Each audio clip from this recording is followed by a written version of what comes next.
दोस्तों, किसी ने बड़े कमाल की बात कही है कि जो इंसान अपने जीवन में धैर्य रख सकता है वो जो चाहे वो कर सकता है। नमस्ते दोस्तों, मैं वैष्णवी और आज एक छोटी सी कहानी फिर से आपके लिए। ये कहानी उस समय की है जब एक राजा को अपने राज्य में राज करते हुए काफी समय हो गया था। अब तो उसके बाल भी सफेद हो गए थे। उसने सोचा क्यों ना आज अपने राज्य में कार्यक्रम का आयोजन किया जाए। उसने ठीक वैसे ही किया। शाम को उसने एक कार्यक्रम का आयोजन किया। उस कार्यक्रम में उसने अपने मित्र देश के राजा व अपने गुरुदेव को भी बुलाया था। जो कार्यक्रम था उसको रोचक बनाने के लिए उसने अपने राज्य की सुप्रसिद्ध नर्तकी को भी बुलाया था। जब गुरुदेव आए तो राजा ने कुछ पैसे गुरुदेव को दे दिए ताकि वो नर्तकी के नाच पर उसे कुछ उपहार दे सके। शाम हो गई थी, महफिल जम गई थी। नर्तकी ने नाचना शुरू कर दिया था। सब लोग बहुत एंजॉय कर रहे थे। नर्तकी के नाच में सब लोग खो गए थे। नाचते नाचते कब समय बीत गया सबको पता ही नहीं चला। ब्रह्म मुहूर्त की बेला आई।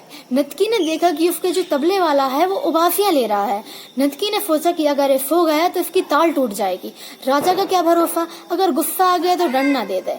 इसलिए उसने तबले वाले को सतर्क करने के लिए एक दोहा कहा। दोहा कुछ इस प्रकार था: घड़ी गई थोड़ी रही, या पल में पल जाए, एक पलक के कान ने यूं ना कलंक लगा। अब इस दोहे का अलग अलग व्यक्तियों ने अपने अपने अनुसार मतलब निकाला। अब जो तबले वाला था वो तो सतर्क होकर बजाने लगा, लेकिन दोहा सुनते ही जो राजकुमारी थी उसने अपना 9 लाख का सोने का हार नर्तकी को भेंट कर दिया। जो राजकुमार था उसने अपने सोने चांदी का मुकुट नर्तकी के चरणों में रख दिया और जो गुरुदेव थे उनके पास जितने भी मोहरें थी उसने वो सब नर्तकी को दे दी। अब राजा अचंभा हो गया कि नर्तकी तो इतनी देर से नाच रही है, लेकिन तब किसी ने उसको कुछ उपहार नहीं दिया। लेकिन अब ऐसा क्या हुआ, इस एक दोहे ने ऐसा क्या कर दिया कि सारे लोग अपनी अमूल्य वस्तुएं इस नर्तकी को उपहार के स्वरूप में दे रहा है। राजा गुस्सा हो गया, नर्तकी पे चिल्लाने लगा, ए नर्तकी, तूने कैसे जादू कर लिया इन सबको लूटने का? तेरे एक दोहे से इन सब लोगों ने अपनी सारी बेशकीमती चीजें तुझे दे दी है। बता तूने ऐसा क्या किया है? तब गुरुदेव ने बोला कि राजा, इसको मत चिल्ला, ये तो मेरी गुरु बन गई है। इसने मुझे सिखाया कि तूने जिंदगी भर जंगलों में वैराग्य करके प्रभु का नाम लिया और इतना पुण्य कमाया और अब आखिरी वक्त में मेरा मुजरा देख के अपने सारे पुण्य को नष्ट करके पाप कमाने आ गया। तुझ पे धिक्कार है। फिर गुरुदेव अपना कपाल उठाया गुरुदेव ने और जंगल की ओर चल दिए। उसके बाद जब जो राजा था उसने राजकुमार से पूछा तो राजकुमार ने कहा कि राजा जी, आप बूढ़े हो चुके हैं, लेकिन अब तक आप मेरा राज्याभिषेक नहीं कर रहे हैं, मुझे राज्य की गद्दी नहीं दे रहे हैं। आज रात में आप ही के सैनिकों के साथ मिलकर आपकी मृत्यु करने वाला था, आपको जान से मारने वाला था, लेकिन इस नर्तकी के दोहे ने मुझे सिखाया कि राज्य तेरा ही है, आज नहीं तो कल तुझे मिलेगा ही। क्यों अपने पिता की मृत्यु का कलंक अपने सर पे ले रहा है और जिंदगी भर के लिए पाप का भागीदार बन रहा है? इसलिए ये नर्तकी आज से मेरी भी गुरु हुई।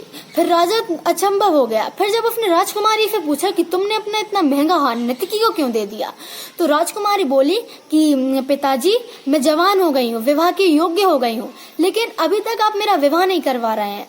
आज रात को मैं आप ही के मंत्री के साथ भागकर विवाह करने वाली थी, लेकिन इस नर्तकी के दोहे ने मुझे बताया कि आज नहीं तो कल तेरी शादी होके ही रहेगी। कहो कल ही हो जाए, क्यों किसी के साथ भाग के अपने पिता के नाम को कलंकित करना चाहती है? फिर राजा भी थोड़ा सोचने लगा और राजा ने राजकुमारी से कहा कि यहाँ पे एक से एक राजकुमार आए हुए हैं, तुम सारे राजकुमारों को देख लो और तुमको जो पसंद आए उसके गले में वरमाला डाल दो तुम और उसे अपने पति स्वरूप चुन लो। राजकुमारी ने ठीक ऐसा ही किया। फिर जो राजा था उसने युवराज से बोला कि आज से शुभ दिन कोई हो ही नहीं सकता, हम आज ही तुम्हारा राज्याभिषेक करेंगे। उसने पंडित जी से कहकर सारी सामग्री बुलवाई और जो युवराज था उसका राज्याभिषेक कर उसे राजा की पदवी दे दी। अब राजा हर तरह से उसका सारा काम हो गया था, उसकी बेटी की शादी हो गई थी और बेटे को राज्य मिल गया था। उसने सोचा अब मुझे भी जंगल की ओर चले जाना चाहिए तपस्या करने के लिए। उसने भी अपना सारा धन मोह वगैरह सब कुछ त्याग कर जंगल में अपने गुरुदेव की शरण में चल दिया। अब नर्तकी ने सोचा मेरे एक दोहे से इतने सारे लोग सुधर गए, क्यों ना मैं भी सुधर जाऊं। तो नर्तकी ने उसी दिन शपथ ली कि आज के बाद मैं कभी भी नाचूंगी नहीं, मुजरा नहीं करूंगी, और उसने भगवान से अपने सारे पापों के लिए माफी मांगी और उनसे कहा कि भगवान मुझे माफ कर दीजिएगा, मैं आपसे आप ही की शरण में आ रही हूँ। दोस्तों देखा ना आपने कि नर्तकी के एक दोहे से इतने सारे लोग सुधर गए। कुछ ऐसा ही सार हमारी जिंदगी का भी है। आज नहीं तो कल हमें वो चीज जरूर मिलेगी जिसे हम पाना चाहते हैं, लेकिन अब हड़बड़ी में जल्दबाजी में कुछ ऐसा काम कर बैठते हैं जो हमें जिंदगी भर का कलंक दे बैठता है।